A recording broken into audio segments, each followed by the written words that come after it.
Lloyd, Tom Stewart, I think a lot of people would have watched that game and probably had him close to best on ground, or certainly in Geelong's best. What did you take watching him on the weekend? I just wanted to highlight the different way defenders play, and I've got Tom Stewart as the best running back in the game because of moments like this. So this is some of the stuff that Tom Stewart does. He reads the play better than anyone. If you're not a smart forward, he will make you look stupid. Like this, he'll just lay off you.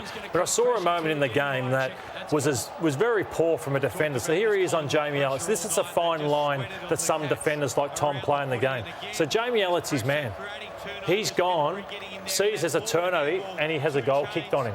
So this would have been highlighted strongly, but they got away with the win. Versus, I really love Wiedering as a footballer, and he plays a different sort of way. But my point is, I have the ultimate respect for guys like Dylan Grimes, Wiedering types, who will beat their opponent first and have them covered before they then go. But so would Chris Scott's argument against that, Lloydie, be that Wiedering and Stewart are very different players, and that they would back Stewart to roll that dice if that's what he's doing? You can't have 6 Stewarts and you can't have 6 Wiederings. Yeah, I think that you got to have all different types, but it's just the respect I have for the way Wiedering plays the game. Who would you pick first if you could only have one of them in the team, even though they're different? Wiedering. They're different players. Wiedering without.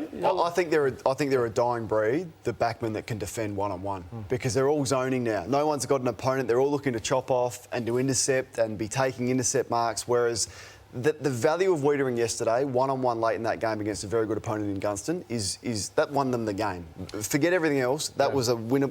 They won that on the back of Wiedering, and there's not many defenders that do that anymore. It is interesting though, Caro, because it wasn't that long ago that, you know, they were desperately trying to get him back for the finals, and he was almost seen as Geelong's most important player because he was the hardest to replace. Yeah. He may well be. He's a star, but you need to have defenders that can defend, and there's not many left. Just very quickly, speaking of Geelong, so Chris Scott's contract, which he discussed on this show back in our first week of the new footy season, Geelong have completed that contract. It has now been delivered to Craig Kelly's offices. We need to put this story away because we've talked about it a lot, or I have. No.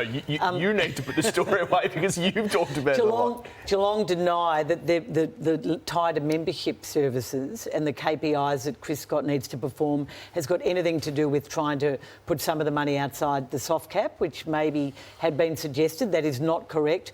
Chris Scott and Craig Kelly now need to look at the contract, and then it will be done. This is the most intricate reporting of someone's contract extension Well, we were told it was done, seen. and it's still not done. So we just need to reflect that.